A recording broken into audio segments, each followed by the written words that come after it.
The council chamber floated in space, a massive station that had witnessed 3,000 years of galactic history. Inside, 5 alien races sat in their designated sections, each representing kingdoms that spanned hundreds of star systems. The Vren were tall and blue-skinned, their bodies covered in mathematical patterns that glowed softly. The Kaltesh looked like warriors from ancient legends with 4 arms and skin like polished stone. The Sarathi moved with grace, their silver bodies shifting like liquid metal. The Quen were small and practical, their large eyes constantly calculating. The Nethera seemed to glow from within, beings of light and wisdom who rarely spoke. And then there was humanity. 47 years ago, they had been alone on their small blue planet. Now they sat in the council chamber, the youngest members by thousands of years. Most of the other races still saw them as children playing at civilization. Katie Morrison stood before the council. She was tired. Every day she fought to make Earth's voice matter. Every day the older races reminded her that humanity had barely left their home system, while they had crossed galaxies. Her brown hair was tied back in a simple style, and her blue suit was plain compared to the elaborate robes and armors of the other delegates. "The collective has attacked 3 Vren colonies," she said, her voice steady despite her exhaustion. "We need to respond together, united." The collective was the nightmare that had emerged from deep space 6 months ago. It was a hive mind that absorbed other species into itself, destroying everything that made them individual. Entire worlds had gone silent. Millions had vanished into its consciousness. The Vren delegate, an elder named Krelag, stood. His voice was heavy with grief. "My people are dying. We demand immediate military action. Full war." The Sarathi delegate's form rippled. "Violence only brings more violence. We must negotiate. Find common ground. Common ground with a hive mind?" The Kaltesh war leader, Drathnor, growled. "They do not negotiate. They consume." The Quen merchant lord tapped calculations into a display. "War is expensive. The cost-benefit analysis suggests my family is dead." Krelix's mathematical patterns flared bright with anger. "Do not speak to me of costs." The Nethera representative simply closed her eyes and said nothing. Katie watched the council fall apart, as it had every day for weeks. Ancient grievances surfaced. Old wars were remembered. The Vren accused the Kaltesh of being too aggressive. The Kaltesh said the Sarathi were cowards. The Quen calculated profits while people died. The Nethera meditated while the galaxy burned. She returned to the human section feeling defeated. Her assistant, a young man named Peter Cole, handed her a message tablet. "Captain Sullivan is asking for permission to divert his patrol." Katie read the message. Ben Sullivan commanded a small human frigate called Liberty's Dawn. He was requesting to break from his assigned patrol route to help evacuate civilians from a Vren colony under collective attack. The problem was simple. The council hadn't authorized any rescue operations. Going would be breaking protocol. "If he goes, they'll end his career," Peter said quietly. Katie stared at the message. She thought about the council chamber, where species argued while people died. She thought about humanity's short time in the stars and how desperate they were to prove themselves worthy. Breaking protocol could destroy Earth's reputation. She also thought about 40,000 Vren civilians who would die without help. Katie's finger hovered over the response button. Protocol said to deny the request. Her heart said something else. In the end, she made a choice that would echo across the galaxy. Approved. Tell Sullivan to go. Hours later, Liberty's Dawn and 2 other human ships dropped out of faster-than-light travel above the dying colony. The collective swarm had surrounded the planet. Massive ships that looked like they were grown rather than built were systematically destroying everything. Ben Sullivan was 42 years old, with gray starting to show in his dark hair. He'd been a commercial pilot before joining Earth's new space fleet. He looked at the tactical display and knew immediately that 3 small frigates couldn't win a fight here. But they weren't here to fight. "Launch all shuttles," he ordered. "Get to the surface. Load as many civilians as possible. We have maybe 20 minutes before the collective notices us." Lieutenant Amy Chen, his second officer, looked young for her role. She was only 26, fresh from the academy. "Sir, the evacuation points are in the capital." "That's right in the middle of the battle." "I know."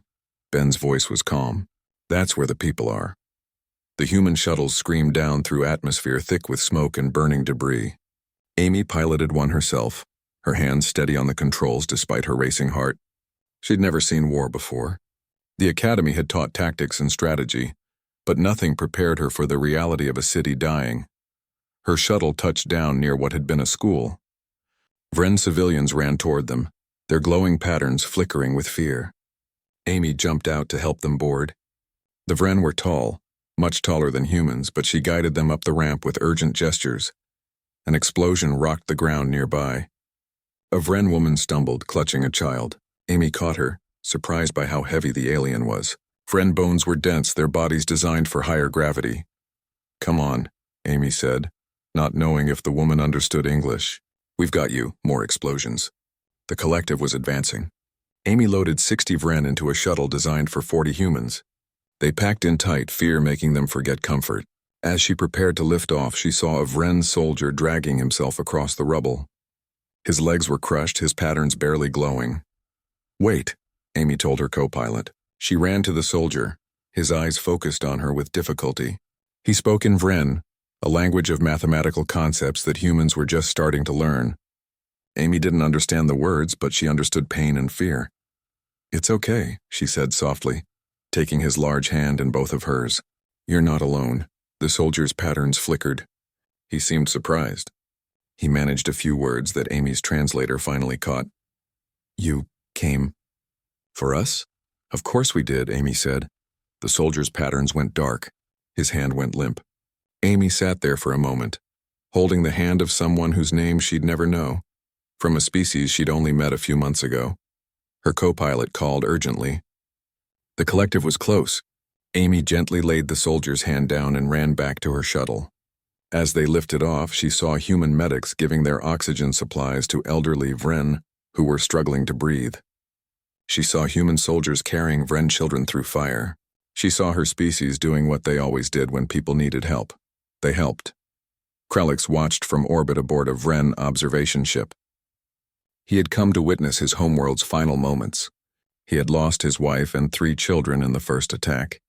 Now he watched his planet die, too numb to feel anything. Then he saw 3 small human ships appear. They shouldn't be there. The Council hadn't authorized rescue operations. Krelix knew human ships when he saw them. They were tiny compared to Vren vessels, built with primitive technology that the Council had politely called charming. He watched those tiny ships launch shuttles directly into a war zone. He watched them land in burning cities.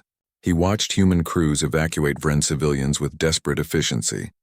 His communication officer reported, "The humans are requesting docking permission.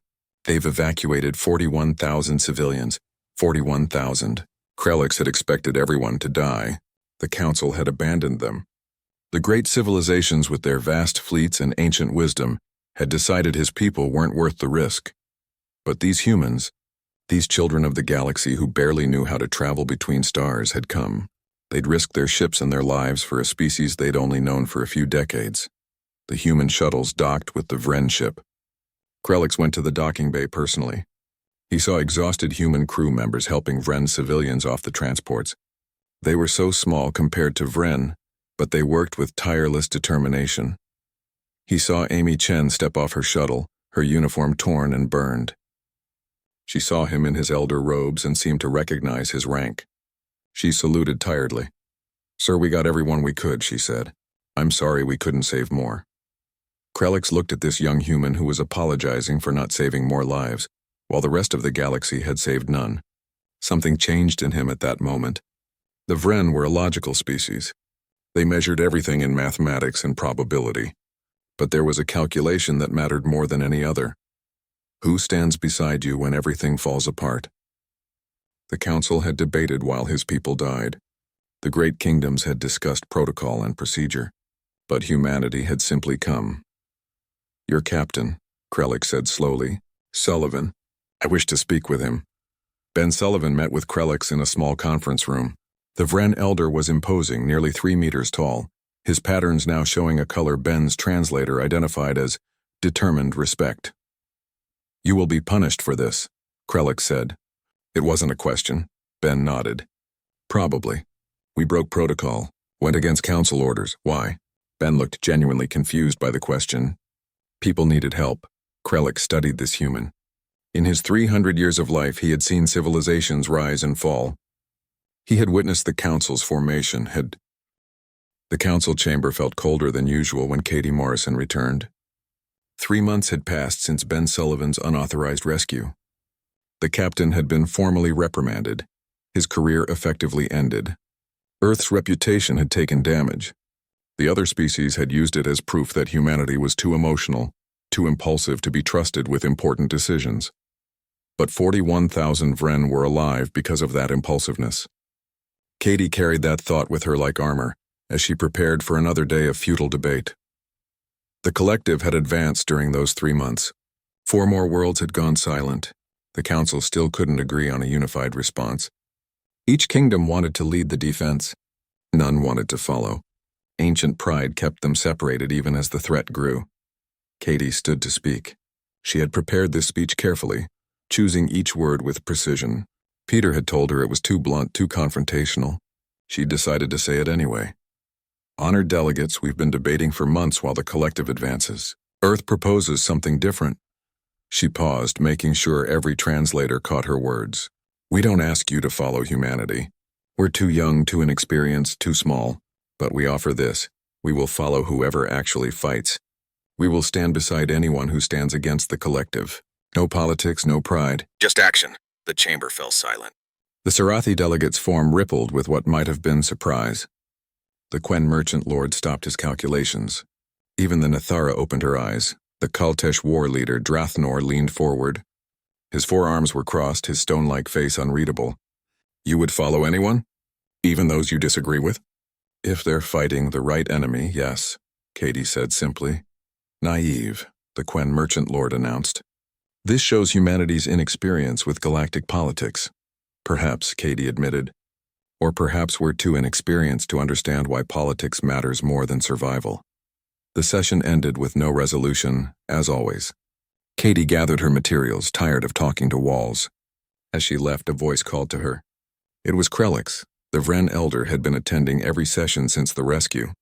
He had spoken several times about humanity's actions, but the Council had largely ignored him. Old wounds between the Vren and other species ran deep. Ambassador Morrison, may we speak privately? They met in a small observation room overlooking the stars. Krelix stood at the window, his pattern showing colors Katie's translator labeled as contemplative resolve. Your Captain Sullivan saved my people when your council told him not to, Krelix said. The Vren do not forget such debts.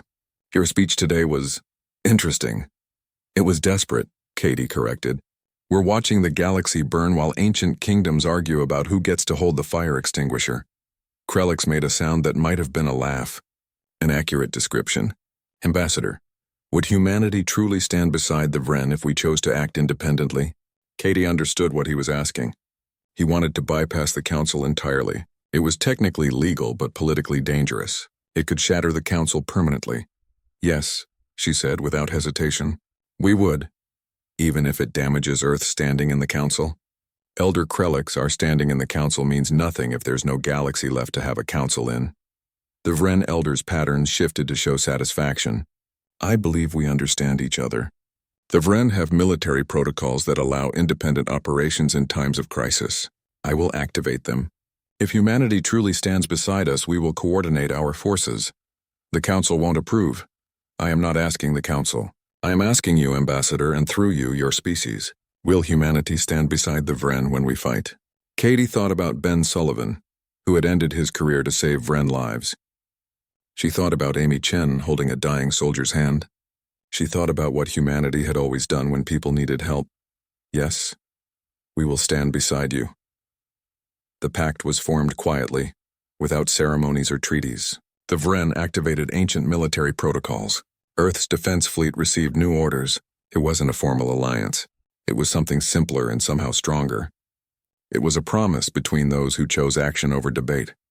Commander Jake Patterson received his orders while his ship, the destroyer Steadfast, was on patrol. He was 35, a career military man who had never expected to see real combat. The message was simple.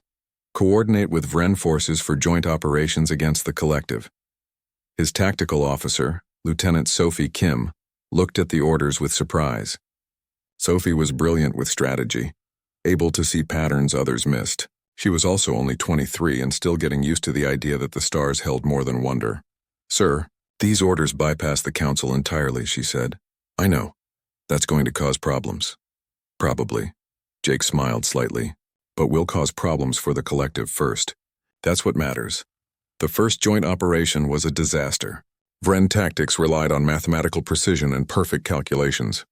Human tactics relied on adaptability and creative chaos. The Vren commanders planned every move 3 steps ahead. The humans changed plans halfway through execution, but they learned. Sophie started studying Vren tactical theory. She realized that human unpredictability could work within Vren precision if they planned for adaptation. She developed what she called chaos windows, planned moments where human forces would do something unexpected while Vren forces held the structure. It worked. The joint forces hit a collective supply line and destroyed it completely. Then they rescued colonists from a research station. Then they captured a collective scout ship. The success caught attention, not in the council chamber where debate continued, but among warriors who recognized effective action when they saw it. Drathnor, the Kaltesh war leader, watched reports of the human Vren operations with interest. The Kaltesh valued strength and courage above all else. They had little respect for the council's endless talking, but these humans and Vren were acting, fighting, winning. He sent a message to Jake Patterson. "Your victories honor the warrior spirit." The Kaltesh would know more of these tactics. Jake invited Drathnor's officers to observe their next operation. They watched as Sophie coordinated a raid on a collective listening post. The plan was structured and mathematical, very Vren, but halfway through, when the collective adapted, Sophie threw out half the plan and improvised. The Kaltesh officers were stunned. In their culture, changing plans mid-battle was shameful, a sign of poor planning. But Sophie made it work. She had planned for uncertainty itself. After the successful raid, Drathnor himself contacted Jake. "You fight with honor, but without rigidity. You plan, but you adapt. This is unexpected from one so young." Sophie, listening to the conversation, spoke up. "War leader Drathnor, may I ask a question?" "Speak." "Why does the council debate while you sit with weapons ready? The Kaltesh are warriors. Why not fight?" Drathnor's image showed what might have been approval. "The council must agree. It is law. We are bound by 3,000 years of protocol. But you're not bound to stay inactive," Sophie said carefully. "The law says you need council approval to start a war. We're not starting a war. We're finishing one the collective started. We're just helping those who ask for help." It was a thin distinction, but it was there. Drathnor saw it immediately. His forearms spread in a gesture of realization. "You are correct, young tactician. We are not attacking. We are defending. We are not declaring war. We are standing beside those who fight." He paused. "I will send my personal guard to join your operations.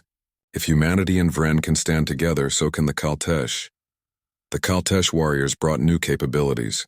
They were fierce in close combat, fearless in boarding actions. Combined with Vren precision and human adaptability, the joint force became formidable. More victories followed. They destroyed collective forward bases. They rescued thousands of civilians. They captured equipment and gathered intelligence. Then they found something that changed everything. Sophie was analyzing data from a captured collective command node when she saw the pattern. The collective wasn't just expanding randomly. They had a specific target, the Kaltesh homeworld. "They want the Kaltesh warriors," Sophie explained to Jake and the Vren and Kaltesh commanders on a secure channel. "Their data shows they plan to assimilate the Kaltesh first. Turn them into drone soldiers. The collective has never faced a species as physically powerful and combat-trained as the Kaltesh. They want that strength." Drathnor's image showed barely controlled rage.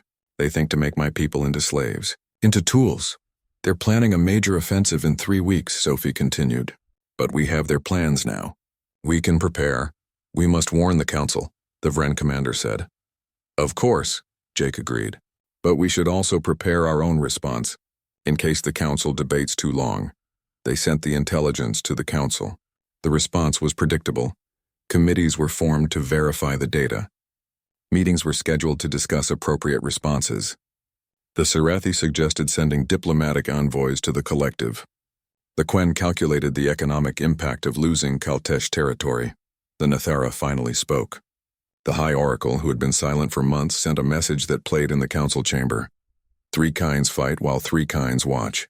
But watching is not living. The coalition was not official. It had no charter, no headquarters, no formal structure. But it was real in ways the council had stopped being. Ships from 4 species now operated together. Humans, Vren, Kaltesh, and Nethera fought side by side. The Quen kept them supplied, their merchant ships running constant routes through dangerous space. They called themselves, unofficially, the Legion of the Willing. The name came from a joke Katie Morrison made during a supply meeting. It stuck because it was true. Everyone here was willing. Willing to fight, willing to risk, willing to stand beside others who did the same. Commander Lisa Grant was part of something that shouldn't have been possible. She was an engineer, not a fighter. At 39, she'd spent her career designing civilian ships and transport systems. But when Earth needed engineers for military vessels, she'd volunteered. Now she worked in a makeshift laboratory on a Vren science station, surrounded by equipment from 3 different species. The problem was simple. Collective weapons were too effective. Their energy beams punched through standard shields like they weren't there. Ships died in seconds. The coalition was winning tactical battles but losing too many people in the process. Lisa stared at the shield calculations, frustrated. Vren mathematics was elegant but rigid. Human intuition was flexible but imprecise. Kaltesh metallurgy was strong but heavy. None of it worked well enough. "You look troubled, Engineer Grant," a Vren scientist named Telvik said. His patterns showed concern. "These shield equations, they're perfect mathematically, but they don't account for how the collective weapons actually pulse. There's a rhythm to it, see?" Lisa pointed at the data. "But I can't figure out how to exploit it." Telvik studied the data. "Fascinating. You are correct. There is a pattern, but the calculations to predict and counter it would be..." He trailed off, his patterns flickering through complex mathematics. A Kaltesh engineer, working on hull plating nearby, approached. His name was Court, and he rarely spoke. "Pattern like heartbeat," he said in heavily accented standard. "Like living thing. Hearts can be interrupted." Lisa looked at him sharply. "What do you mean?" Court tapped his chest. "Kaltesh heart beats strong. But hit at right moment, between beats it stops. Weapons same, maybe?" Lisa felt something click in her mind. She'd been thinking of the collective weapons as purely mechanical. But Court was right. They pulsed like a heartbeat. And if you could interrupt that rhythm... Telvix, can you calculate the exact intervals? Of course. That is simple mathematics. And Court, can Kaltesh metals absorb energy in short bursts? Yes, very short. Not long. Lisa started sketching furiously. What if we combine all 3? Vren mathematics to predict the pulse, Kaltesh metals to absorb the burst, and human flexible field generation to shift the shield at exactly the right moment? They worked for 3 days straight. Other scientists joined them. A human physicist named Dr. Ray Harper contributed field theory. An Ethera healer unexpectedly offered insights about rhythm and timing, comparing it to breathing patterns. Even a Quen accountant helped, seeing the project as an optimization problem. The result was something none of them could have created alone. Hybrid shields that used mathematics, material science, and creative timing. They called them pulse shields, and they were exactly weird enough to work. The first test was on Jake Patterson's destroyer. Sophie Kim watched the installation nervously. "Sir, if this doesn't work, we're going to be in a lot of trouble." "And if it does work, we'll save a lot of lives," Jake replied calmly. "Engineer Grant, we're ready when you are." Lisa's voice came over the comm from the Vren station. "Starting test sequence. Jake, I need you to fly toward that collective drone we captured. Let it fire at you." "You want me to let the collective shoot at us?" "With the shields up, yes. I need real combat data." Jake looked at his crew. They looked back at him with trust. He'd led them through a dozen battles. They'd follow him through one more. "Helm, bring us in." "Shields up. Everyone hold on." The collective drone fired. Its weapon, the same one that had destroyed countless ships, hit the destroyer's shields. The bridge lights flickered. The shield display showed wild fluctuations. Then it stabilized. "Shields holding at 78%, Sophie reported, her voice showing amazement. "Sir, it's working." "The shields are actually working." Lisa's voice was jubilant. "Yes, the pulse timing is perfect." The Kaltesh metals are absorbing the burst while the Vren calculations predict the next hit, and the human generators shift position. It's working. Within weeks, every coalition ship was being retrofitted with the new shields. They weren't perfect. Ships still took damage, still died sometimes, but the survival rate jumped dramatically. What had been death sentences became survivable hits, the collective noticed. They started changing their tactics, trying to compensate. But the coalition was learning to adapt too. Sophie developed new strategies weekly. Caltesh warriors refined boarding techniques.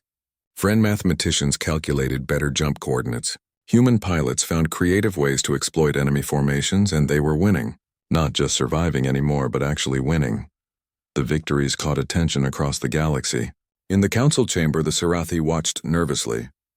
They had spent months trying to negotiate with the collective, and it had gone nowhere. The hive mind didn't respond to diplomatic overtures. It just consumed. The Sarathi Grand Speaker, whose name translated as Harmony in Silver, watched reports of the coalition battles. His people valued peace above all else. They had built their civilization on diplomacy, on finding common ground. The idea of military action disturbed them. But his people were also pragmatic. The collective was advancing toward Sarathi space. If the coalition fell, they would be next. Harmony in Silver made a difficult choice. He sent observers to watch the coalition forces. The observers returned with unexpected reports. They spoke of humans and Vren working together despite vast differences. They described Caltesh warriors protecting Nathara healers. They saw Quen merchants sharing resources without demanding immediate profit. They witnessed something the Sarathi hadn't expected. Unity born not from negotiation, but from shared purpose. One observer, a young diplomat named Current of Hope, reported directly to Harmony in Silver.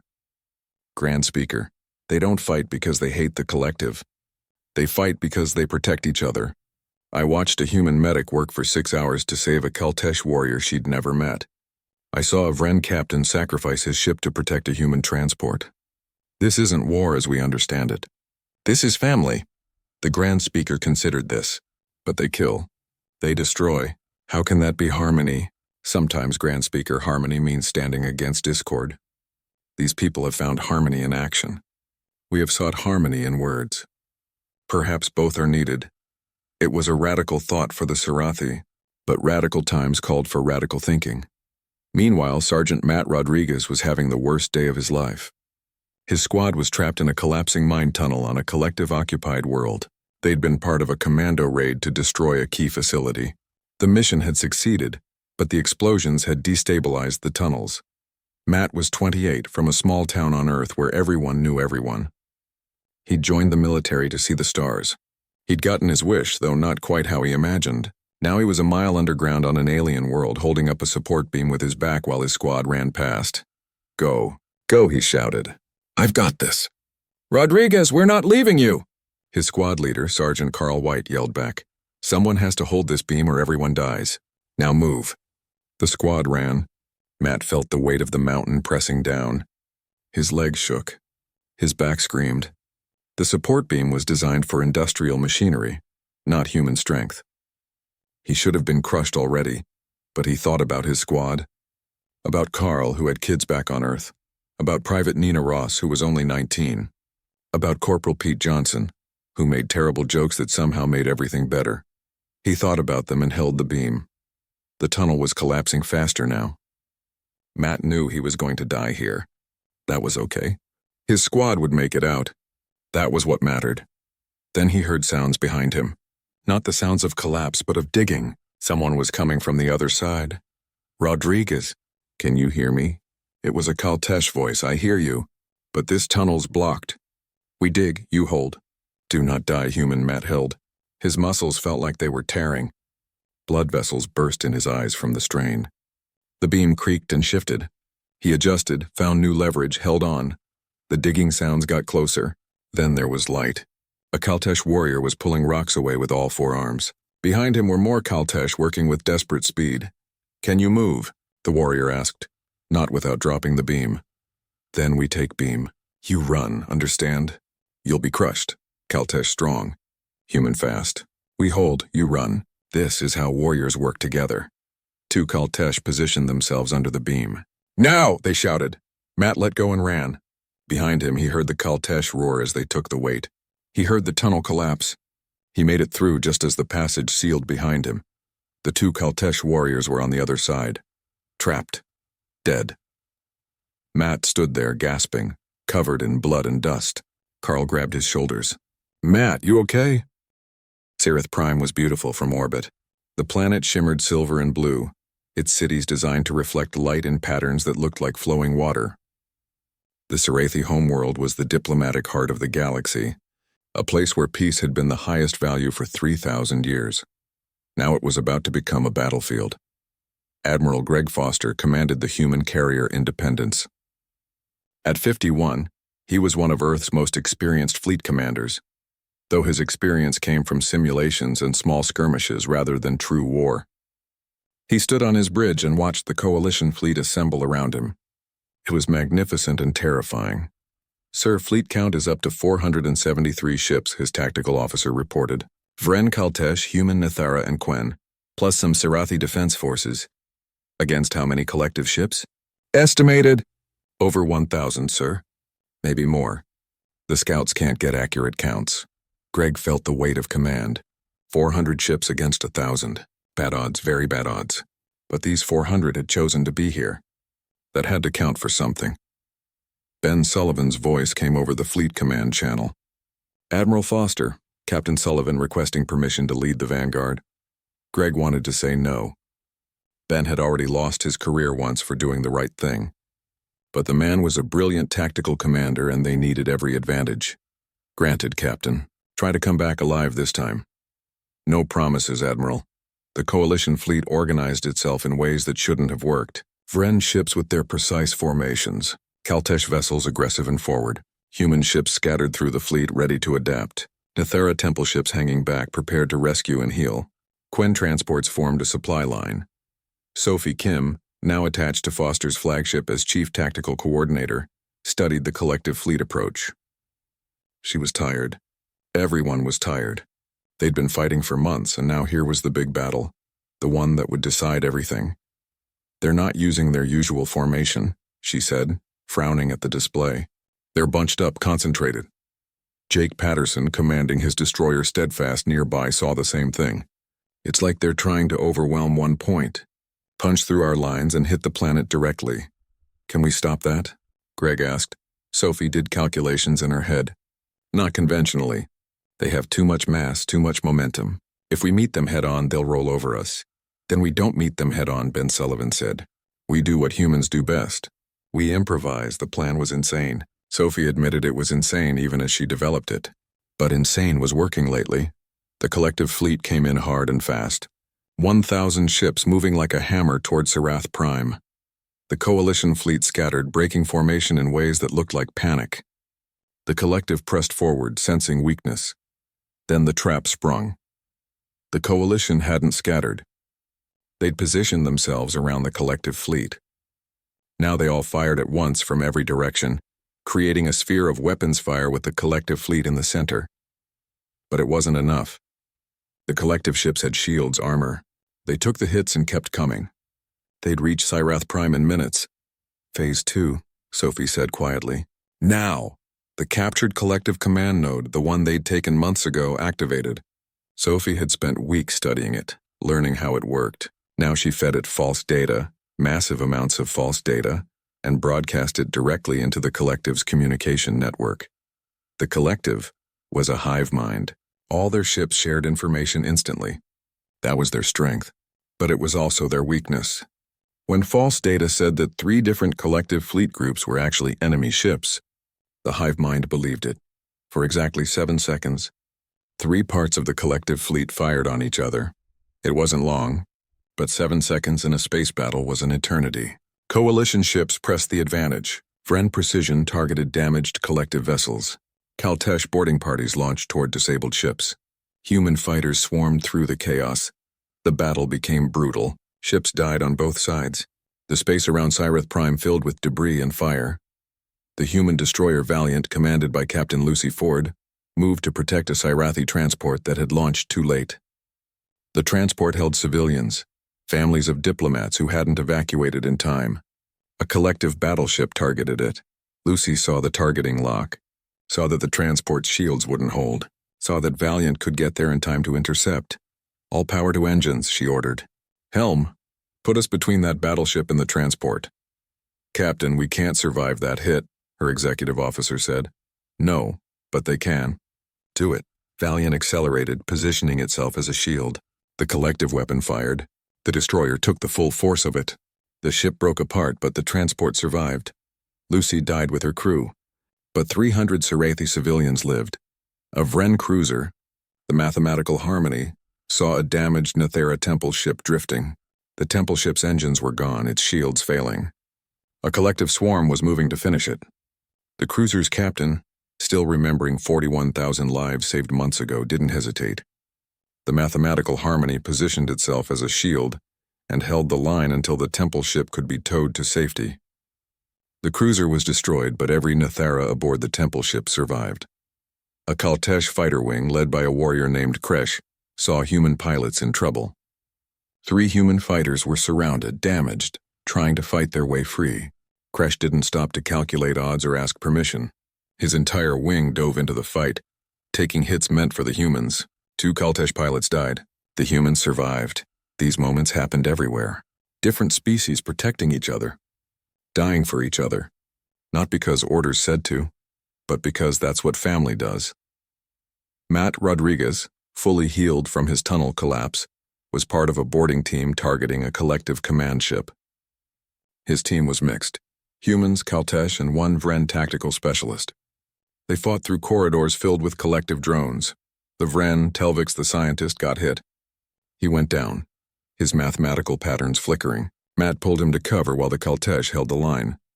"I am damaged," Telvix said. "Leave me. Complete the mission." "Not happening," Matt said, checking the wound. "We don't leave people behind. That's not how we do things." A Kaltesh warrior named Gresh, one of those who dug Matt out of the tunnel, laughed. "He learns. Humans teach well." They carried Telvix with them, fought their way to the command center, and destroyed it. The collective ship went dead. They all made it out alive. The battle raged for 6 hours. It should have been a collective victory. The numbers said so. The logic said so. But something had changed in the galaxy. The coalition forces didn't fight like separate fleets. They fought like one fleet with different specialties.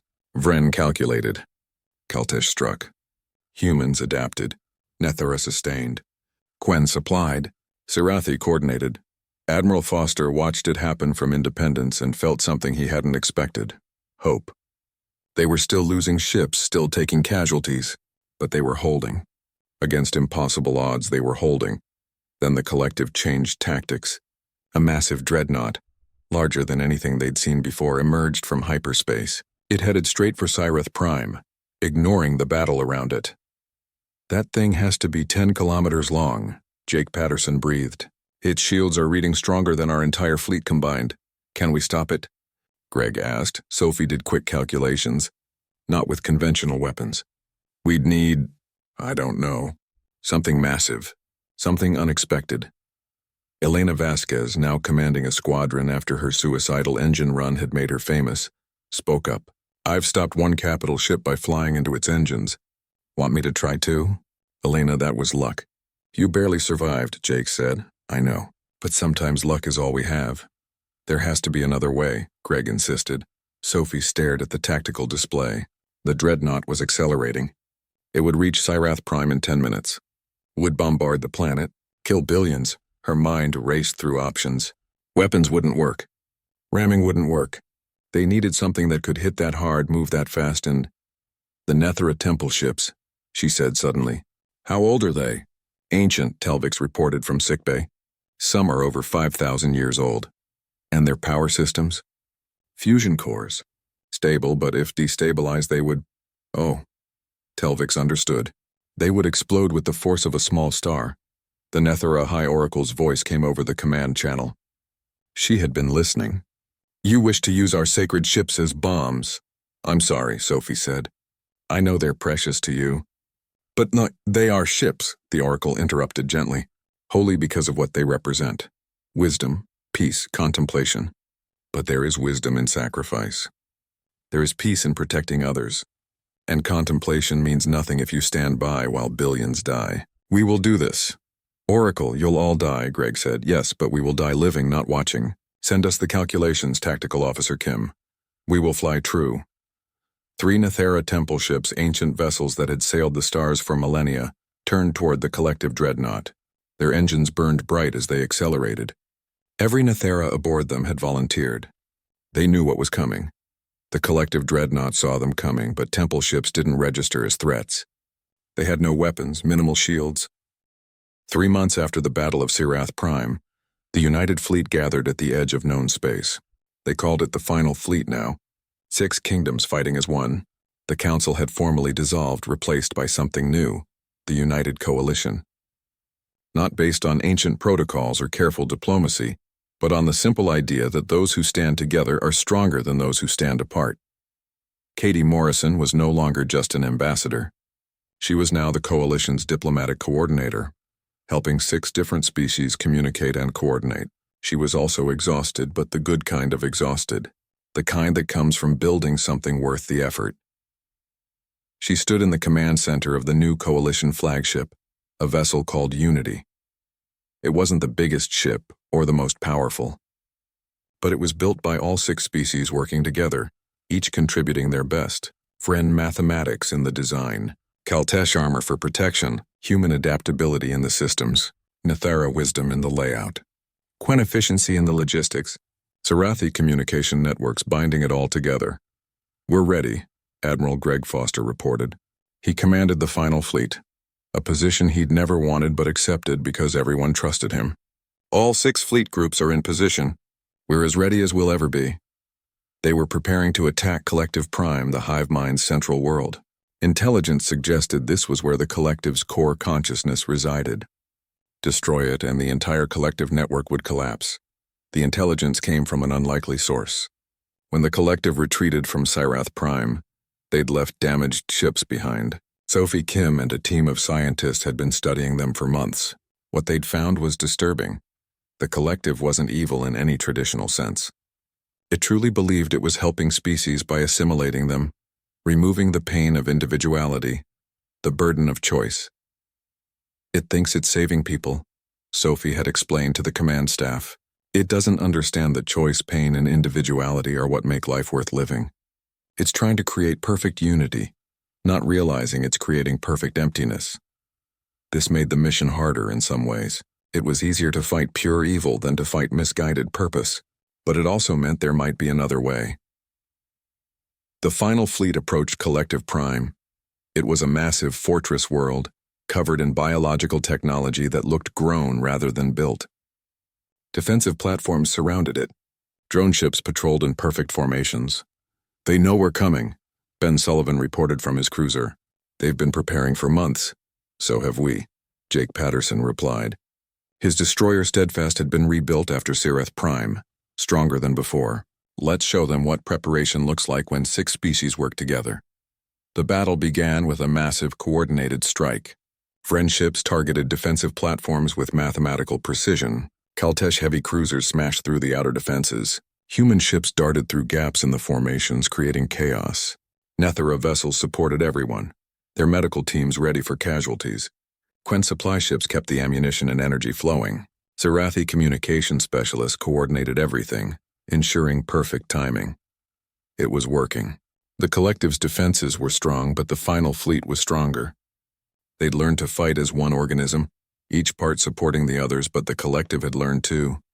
Drone ships adapted their tactics. New defenses activated. The fortress world itself seemed to wake up, massive biological weapons emerging from the surface. They're learning from us, Sophie realized, watching our patterns adapting.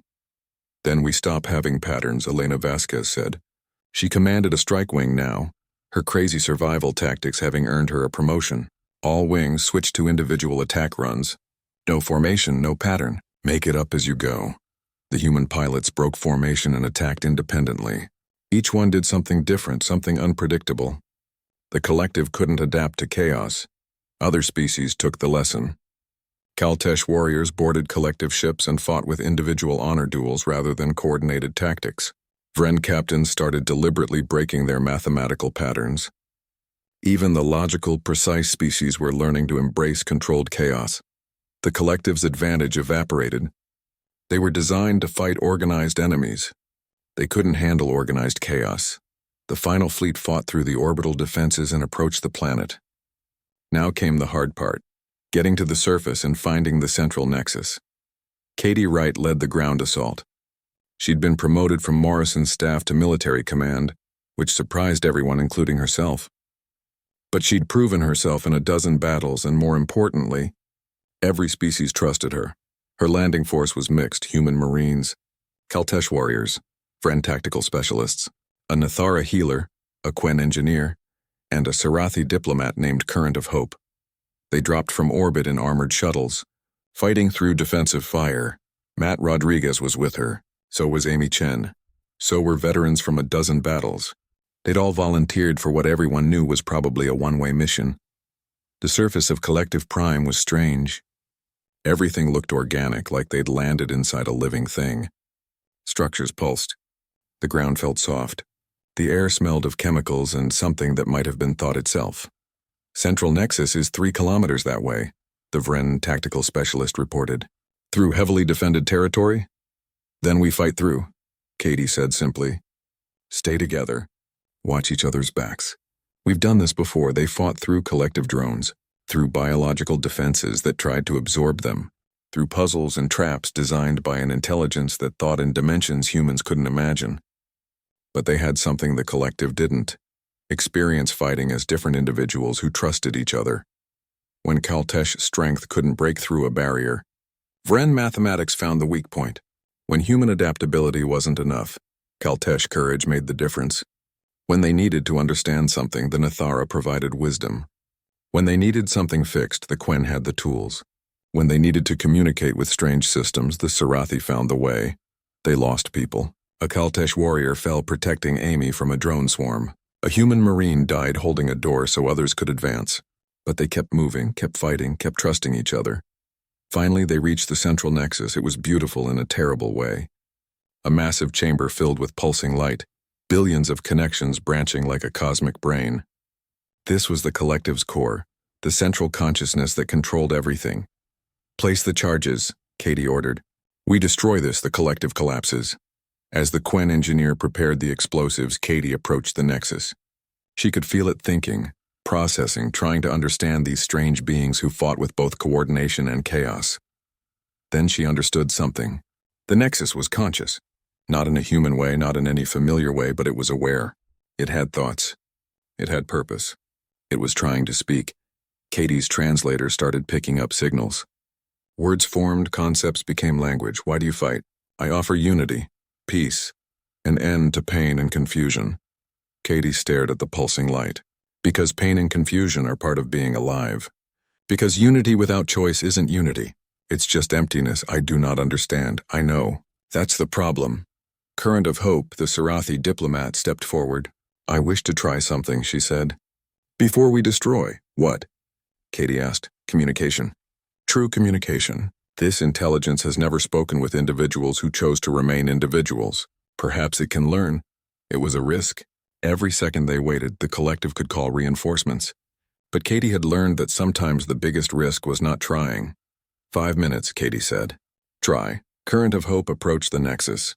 She was a diplomat, trained in impossible communication. She opened her mind using Sarathi techniques and tried to show the collective consciousness what it had never understood. The beauty of individual choice, the strength of diversity, the joy of standing beside others without losing yourself. The nexus pulsed, processing information it had never encountered. For eons, it had believed unity meant absorption. Current of Hope showed it unity could mean cooperation. Individuals working together while remaining themselves.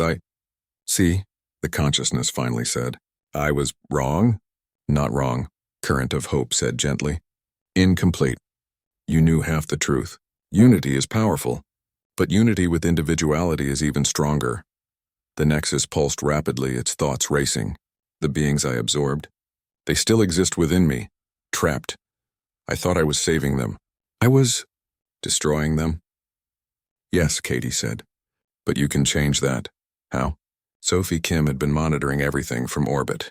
She sent data to Katie's console, the technical solution they'd developed. You sever the connections, Katie explained. Release the consciousnesses you've captured. Let them be individuals again. But then I will be alone. No, Amy Chen said, stepping forward. Then you'll have the chance to build real unity. The kind where beings choose to work together. Where they stand beside you because they want to, not because you force them to. The collective processed this. Its entire existence had been about forced unity. The idea of voluntary cooperation was revolutionary. I do not know if I can survive as an individual consciousness,